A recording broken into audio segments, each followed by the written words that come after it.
欢迎来到新闻和活动频道，请订阅和分享已更新有关当今最着名明星的最新信息。不炒作不卖惨，王一博凭啥从85号车手成央视青年？这玩法内娱学不会。内娱这摊子事儿，我看久了真有点视觉疲劳，一个个恨不得24小时蹲在热搜上不下班，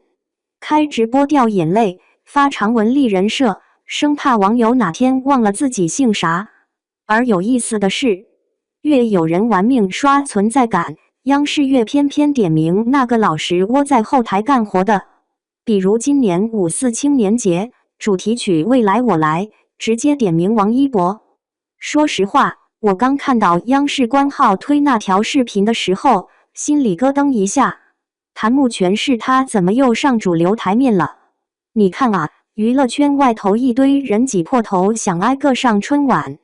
上央视晚会刷脸，他倒好，一副你叫我去我就好好干活的样子。录个歌，人家导演组说一句差不多行了，他非得一句歌词抠10几遍，嗓子唱哑了还不乐意收工，这股较真劲儿真有点老派青年那味儿。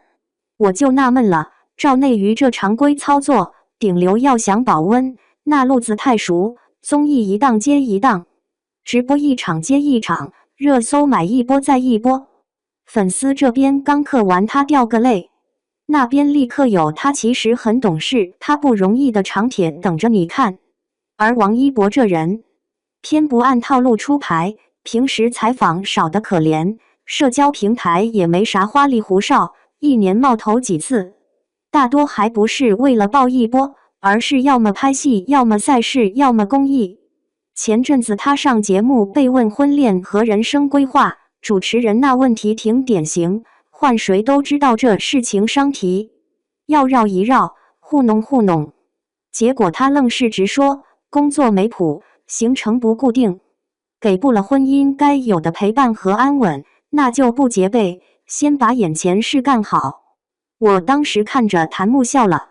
这要放在以前，经纪人指定吓得一身冷汗，可网友反而夸他清醒不装，这反差挺逗。说到底啊，现在观众也不是傻子，谁在那端着，谁在那真说人话，大家心里有杆秤。你看不少艺人接受采访，动不动随缘看感觉相信团队，标准八股台词。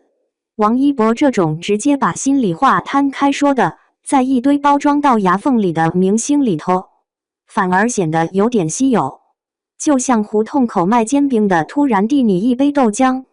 说一句今儿别客气，天冷，你一下就记住了人。话说回来，很多人以为他只是个偶像出身的演员，结果一抬头，这人又成85号车手王一博了。2023年那场上海超级跑车锦标赛，门票几万张，10来天就抢光，票务系统卡得一塌糊涂。我那会儿在群里看朋友抢票，边抢边骂，这还是车赛吗？这是给顶流开演唱会吧？而现场采访里，观众自己也承认，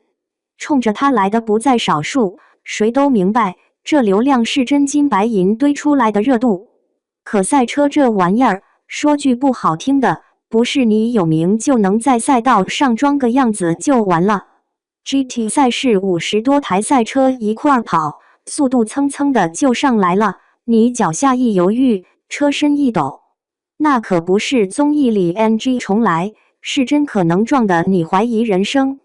圈里很多老车手都说过，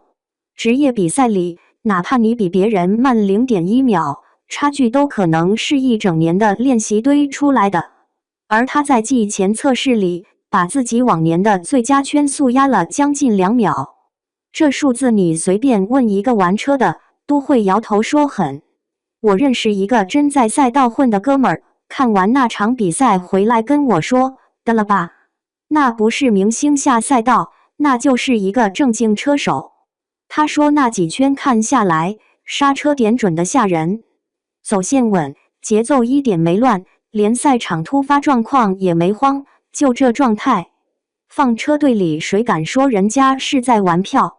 后面他又在上海8小时耐力赛拿了亚军，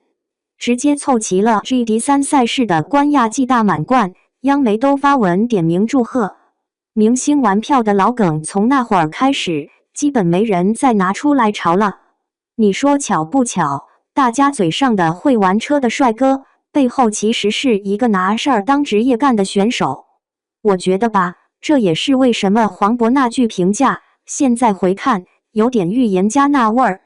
当年拍《热烈》，黄渤就很直白，这小子能吃苦，做事认真，对自己要求极高，不糊弄。要知道黄渤这种在片场见过世面的人，很少随便给人贴金，很多话他其实懒得说。拍《热烈》的时候，王一博直接推掉半年商业活动，扎进舞房一头扎8小时。普通人跳操半小时都喘得不行，他是一个动作一个动作抠，膝盖撞成青一片也不下场。高难度招式能自己来就自己上，连替身都不太乐意用，非要镜头里是真的汗是真的喘。后面拍到伤疼受不了，他也是咬咬牙打针顶住，为的是镜头里那1秒劲儿足一点。我真是醉了，现在圈里很多人拍个文艺片都得考虑这角色会不会掉粉，拍个动作戏更要3番5次跟团队掰扯，危险镜头能不能用替身，角度能不能拍得帅一点。你看他这边标准就是一句话，要么不接，要接就干到像回事儿。这种轴劲儿听着挺傻，但我说句心里话，这种傻才是业内最稀缺的。再往前翻，他10几岁跑去韩国当练习生，那其实是一条很苦的路，天天训练10几个小时，语言不通，文化不熟，出门连路牌都认不全。同期不少孩子中途受不了了，回家继续念书，或者换个行业试试。他那会儿没啥后台，父母也就是普通工薪族，全靠自己硬扛，最后以全 A 成绩毕业，还成了同期唯一进 A 班的中国人。这种事儿你放在今天看，就是一个典型的自己选的路，含着泪也得走完的案例。我觉得特别有意思的是，他身上那种普通家庭小孩的质感从来没丢过。小时候父母忙，他一个人在家学会做饭、看病、照顾自己。医生说他心肌炎不能剧烈运动，病好没多久又自己跑回去继续练舞。你想啊，这种从小就被生活拧出来的习惯，就是那种事儿一旦接上了，就会下意识的做到底。不像有些人遇到点难就要发长文讲心理压力，先把自己包装成脆弱天使。也正因为这个底子，他后来爆红的再快，手里拿再多顶奢代言，走再多时装周，他都没咋飘。其他人停工就焦虑掉热度，他干脆主动按暂停键，少上综艺，不压戏，